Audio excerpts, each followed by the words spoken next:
Hi, my name is Adam Kegley, and I'm the Manager of Global Partnerships at the Global Healthy Living Foundation. I'd like to thank you for tuning into the Strong Bones and Me Patient Story Series. The Strong Bones and Me Patient Story Series aims to raise awareness on osteoporosis, fracture prevention, and post-fracture care by sharing real-life stories from people affected by osteoporosis and the providers who treat them.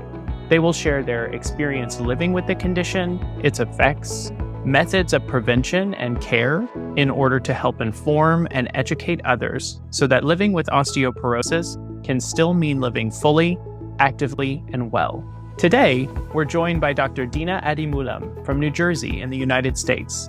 Dr. Adimoolam joins us to share some of her expert knowledge, advice, and tips related to osteoporosis and fracture prevention, as well as follow-up care to help people keep their bone health top of mind. Hi, Dr. Adimoolam, or do you prefer Dr. Deena? Sure, you can call me Dr. Deena. Thanks so much for joining us today. Are you ready to get started? Yes, thank you so much for having me. Great. Well, if you'd like, we can kick things off with the basics, and you could start by telling us a bit about yourself, your work, and maybe what drew you to work in a profession that so regularly treats osteoporosis and bone health. Yes, so my name is Dr. Deena Adimoolam. I am an endocrinologist who specializes in bone health and metabolism. And what a lot of people don't know is that when it comes to osteoporosis and bone health, your hormones are extremely important. Not just the hormones estrogen, but also many other hormones like parathyroid hormone, which also helps regulate our calcium and vitamin D, which is essential for our bone health. So I've always been really intrigued by osteoporosis, especially the prevention of osteoporosis, because I have a lot of people in my family that have dealt with osteoporosis and other bone disorders. So this is something I've been really passionate about for a long time and have always been trying to educate people on what they can do to better their bone health and prevent fractures. Thank you so much, Dr. Deena. It's really great to learn a bit about you and your passion for osteoporosis and bone health. And I was wondering, too, if you could tell us a bit about kind of what tests are typically used to diagnose osteoporosis. And I guess what I mean to say is maybe beyond tests, or how would somebody normally get diagnosed in your experience? So the most common way to diagnose osteoporosis is by way of something called a bone density scan. In the medical world, we call that a DEXA scan. And what this is it is an X-ray that is looking at some of the major bones in your body and looking at the bone mineralization, meaning how strong are those bones. And they give different numbers called T-scores to each of those bony areas, like your spine or your hip, for example. And that number allows us to understand what is your risk for having a fracture in the next 10 years based on those numbers. So we often recommend that the bone density test be done in any woman above the age of 65 or in any person above the age of 50 who has major risk factors for developing osteoporosis. Some of those risk factors include menopause, which is very common for women, but people don't really talk about enough is that men actually go through something called andropause, which actually increases their risk of having osteoporosis as well. That typically happens a little bit later in life, like after age 70 or so, but something to definitely discuss with your doctor if you're a man and if you want to do preventative screening. Really important also to realize the harm of medications when it comes to causing osteoporosis or increasing one's risk of osteoporosis. And the main drug that we worry about are steroids. So things like prednisone or methylprednisolone or hydrocortisone. These are commonly given medications, especially in people that have inflammatory disorders that affect the joints, like rheumatoid arthritis or lupus, for example. So really important if you're taking long-term medications like steroids to talk to your doctor when the right time is for you to get a bone density test. Other risk factors include having a family history of osteoporosis, having a young relative who's had a fracture earlier than age 50, and if you have a significant smoking history. These are some of the things where you need to be talking to your doctor about whether or not getting a bone density test is right for you. Thank you so much for that. It's really, really helpful. That's great to know. And actually, you basically preempted my next question, which was, what are some of the other warning signs or symptoms to watch out for that could maybe indicate your risk of an osteoporotic fracture or, another bone issue that may signal actual osteoporosis? So that's a great question. And I wish that we had like a very clear sign that you have osteoporosis, because most of the time it's a silent disease and you really only realize that you have it based on having this bone density test to make that diagnosis, or you've had a fracture, like you've had a fracture due to minimal impact. And that makes us worry that maybe your bones are not as healthy as you thought. And then we would do a further workup to make sure where you are with your bone health and making sure that you don't truly have osteoporosis. So typically, there's no real signs and symptoms of osteoporosis, especially in the early phases. But as you get older and as your bone disease progresses, it's possible to see some changes like loss of height. Some people will notice that they're losing height, they're losing inches. Every time they go to the doctor every year, they might notice that they're shrinking. And that's a concern to bring up to your doctor because it might mean you should probably consider getting a bone density. That suggests that maybe the vertebra in your spine is actually compressing, which is a sign of osteoporosis. Right. And that actually it's interesting you said it's a silent disease because I've also read that it's like a silent thief, slowly stealing away our bone density until, it's all of a sudden, boom, it's there and somebody fractures. That's right. And then they find out, oh, I have osteoporosis. And I think it's really great that you bring that up because I think a lot of people are probably wondering, how they could best reduce their risk of experiencing a second fracture or another fracture after they've experienced a first one.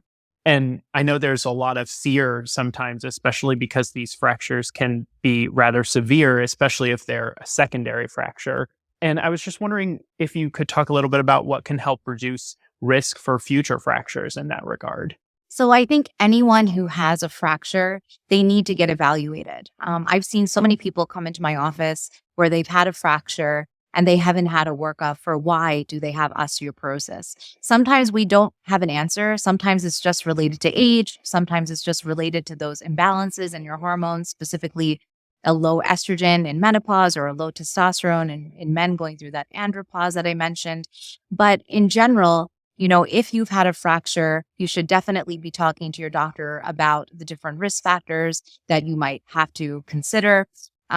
Like smoking, for example, which is a strong risk factor for osteoporosis. So you might want to talk to them about how can we stop you from smoking to help improve your bone health. And then talking to your doctor about other types of causes, right? So making sure that you're having your hormones checked, that you don't have an underlying hormonal issue like a low testosterone or a low estrogen that might be predisposing you, especially if it's happening unexpectedly at an early age. So these are important hormones to check anytime you have that initial fracture. And then once you have a fracture, we need to do everything to optimize your bone health so that we're preventing a future fracture. Right. So some of the things that we recommend for our patients is making sure that they're optimized with their calcium and their vitamin D. So checking your vitamin D is really important. Getting a test is easily done through a blood test. So just checking your blood to see what your vitamin D levels look like and then deciding with your doctor whether or not you need to be supplemented. If you don't want to take a supplement, you can also get vitamin D through your diet and then optimizing your calcium intake, either by taking a supplement as a pill or by increasing calcium in your diet. By doing some resistance training, which helps to build some of that bone strength and the muscle strength around the bones to support them is important. That comes in the way of doing like resistance bands or swimming or yoga, anything where you're sort of fighting against resistance for your body. So that can be very helpful as well. I see. Thank you so much for that. I think those are really good points. And I wonder too, in that regard, you mentioned supplements and some lifestyle changes that you can make. I was wondering if you could talk also about treatment options that could help improve bone health or prevent further bone loss. Sure. So we have many different treatment options when it comes to osteoporosis. The first step, as we mentioned before, is really to optimize your calcium and your vitamin D to make sure that your bones stay healthy and strong. And then beyond that, there are many different classes of medications. Some of them are called bisphosphonates. These are the most commonly prescribed medications for osteoporosis. They've been around for decades. and they are very safe and effective. And so what these medications are doing is they're basically focused on decreasing bone loss. So they are not necessarily building bone, but they're basically just helping you to keep your bone stable so that the loss of bone is not so significant that you're losing bone every year and then your osteoporosis is getting worse. So if you're wondering about what class of drug is best for you, it's best to have that conversation with your doctor because there may be certain reasons why they choose one over the other. That's really good to know, actually. And I think, speaking about treatments and ways that you can prevent future fractures that you mentioned a few minutes ago, I was wondering if you could tell us a bit about fracture liaison services and other options for, after fracture care. What are fracture liaison services and how do they help prevent future fractures in people with osteoporosis? So fracture liaison services are extremely important, especially, if you're in a hospital after having sustained a fracture. So this is a team that will help follow you during your hospitalization to make sure that you're getting all the right evaluation for your fracture and you have all the right people to evaluate you post-fracture after you've been discharged from the hospital. So it's basically allowing for a good team approach to make sure that you're getting the right understanding of what happened to you, and then you're having further care to make sure that this never happens to you again, basically. So involved in that team, it might be an endocrinologist like me, who will basically see a patient and make sure I do a full workup of their hormones to make sure that there's no other underlying issue hormonally that is predisposing that person to having a fracture. Because if I do diagnose some hormonal issue, then I have to treat that first, right? And people in the fracture liaison service, sometimes they have a patient coordinator who will just make sure that you have all of your appointments in place. They'll make sure that you have your blood work scheduled, that you have your visits with the endocrinologist or with the physical therapist or with the orthopedic surgeons in place so that by the time you leave the hospital, you have a plan for follow-up and you have a plan to help preventing this happening ever again. And oftentimes we'll also have the fracture liaison service coordinator check in with the patient post discharge from the hospital to make sure they're doing well, to make sure they're taking their medications, they're taking their minerals, they're doing well, they're healing better, just to have another touch point to prevent any other future complications. I think that's pretty incredible. It sounds like the end goal ideally would be to have, fracture liaison service sites in every city, everywhere, so that Yes. so that any patient experiencing this can actually have a really truly coordinated plan that's also really holistic, right? That really touches all of the points that maybe would concern a patient to help them, best optimize their bone health. And I know, Absolutely. it sounds like, you for one are very involved and invested in your patients' journeys, living with the condition. And I'd be interested to know what you think other healthcare professionals can do to play a more significant role in educating patients about osteoporosis, whether that's before or after diagnosis, and maybe also about, preventing a second fracture or preventing multiple fractures after diagnosis. Yeah. So I definitely, I think that osteoporosis prevention and screening needs to be on every healthcare provider's radar, right? Especially in our patients that are taking chronic steroids, where we know that is a risk factor for developing osteoporosis. So making sure that you have a provider that understands the medications that you're taking, understands the risks associated with those medications on your bone health, and having that conversation with you of, are you up to date with your bone density test if you're due for one? If you have risk factors for osteoporosis in the family that you're concerned about, you should bring that up with your doctor so they can decide, do you need a bone density scan sooner rather than waiting, given your history and your risk. So it needs to be an open communication between patients and their providers at every level. It doesn't only have to be your primary care doctor. It can be your rheumatologist as well, as as your orthopedic surgeon, if you have been seeing an orthopedic surgeon for some other issue. So these are conversations that need to be implemented all the time, because this is something that is inevitable as we age. We are going to lose bone as we age, even if you're not taking any medications that can, hasten some of that bone loss. That is a part of our life, and we need to make sure that we're doing everything we can to be healthy and keep our bones safe. Thank you for that. I think it's really important what you mentioned, and I think you've given such good advice, throughout our conversation so far. I was wondering along those same lines, what might be the best advice that you were given in learning about osteoporosis and talking to patients, after they're seeking care after they've fractured before. Prevention is key. You can have osteoporosis and you can live with osteoporosis, and you don't die from osteoporosis. If you fracture as an older individual, your life expectancy can change significantly. So everything that we need to do is to help prevent osteoporosis and to prevent any falls or any future fracture risk. So that is always something that we have to be looking at, especially in our elderly population, right? Who are frail. Maybe some of them are living alone. Their mobility is impaired. Their sight is impaired. All of those things are really important when it comes to being able to walk. You need to see, you need to be able to, have really good coordination. And as we get older, those things change. So it's important to always be assessing, these qualities to make sure that we're doing everything we can to not fall. And essentially, lack of falling will help you to prevent any type of fracture. If you have osteoporosis and it's so severe, that is really the only time where you can have a fracture just at rest by laying in bed or by, tapping on something hard. Right. Our bones otherwise are pretty strong. That's really good to know. I think prevention is key. Needs to be like a blown up banner across any bone health site, any hospital, everywhere. Yes. And in that same vein, and I know you started to mention this actually with some people living alone. I know a lot of patients feel alone in this journey, and, some of them are without the proper care team and support, like you mentioned, or, maybe they want to explore learning more on their own.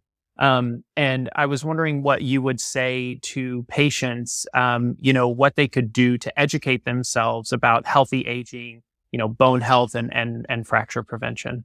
Yeah, so there's a lot of information out there in relation to bone health. That's the first thing I'll say. I've also been noticing that there's a lot of misinformation out there in relation to osteoporosis and its treatment, and how significant the treatments can be and how severe side effects in the treatment can be. And that really makes people afraid of wanting to get treatment or seek out help. And so I think it's important, if you are worried about your bone health, talk to your doctor about what the best options are for you.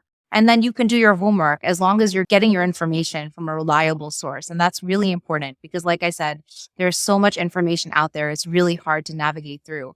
And like I said, just having these open conversations with your doctor, if you're somebody that has been taking medications that you're worried can be increasing your risk of osteoporosis, talking to your doctor openly about your concerns and when you need to be screened and what else you can be doing to optimize your bone health, I think are really important. So knowledge is key, right? But you want to have the right knowledge and you want to approach the right people to get the accurate information. That's important. That's such a great point. And I think you really, touch on something very important there.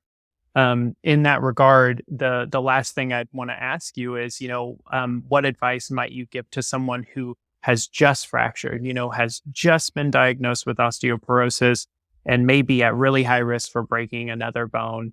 They might be wondering, what do I do next? What treatment do I choose? What lifestyle changes do I make?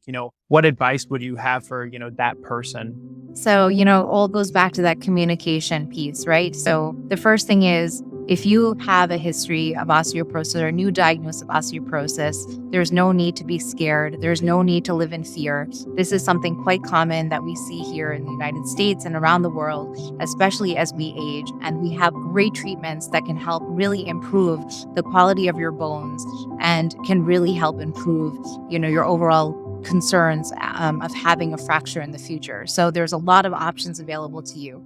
That's the first thing. And the second thing is really talking to your doctor about what this diagnosis means How often do you need to be getting screened? How often do you need to be seeing your doctor? What kind of treatment options are there? Given your underlying medical issues, how does those treatments interfere with other medications, for example? Or maybe if you have some underlying kidney issues, how are these medications going to be changed in order to make sure that your kidneys stay safe? Because that is something that, we really have to be careful with, especially with our first line treatment, the bisphosphonates. So really talking through each of your concerns with a provider who understands is really important. And if you're not getting the information that you want, maybe seeking out the help of an endocrinologist. We are doctors that specialize in bone disease. We don't have to see every case of osteoporosis, but if you're concerned enough about your bones, I think it's worthwhile seeking out an endocrinologist in the community to get that help and information that you need. Thank you so much, Dr. Deena. I think after hearing all this really important information and expert advice from you, it's very clear that you care deeply about, helping patients achieve or maintain their bone health. And, not only when they see you for an appointment, but every day outside of the doctor's office. And I just wanted to thank you for everything you do to help people learn about those risks and how best to prevent multiple fractures so, that they can really live their lives the way they want to live them. Thank you so much. I really appreciate this opportunity to educate all of you, and I'm always available to answer any questions. Thank you again for tuning into GHLF's Strong Bones and Me Patient Story series. There is a lot of power in knowledge sharing, especially from different cultures and walks of life. And we hope that these stories help all of us remember that strong bones mean a strong me.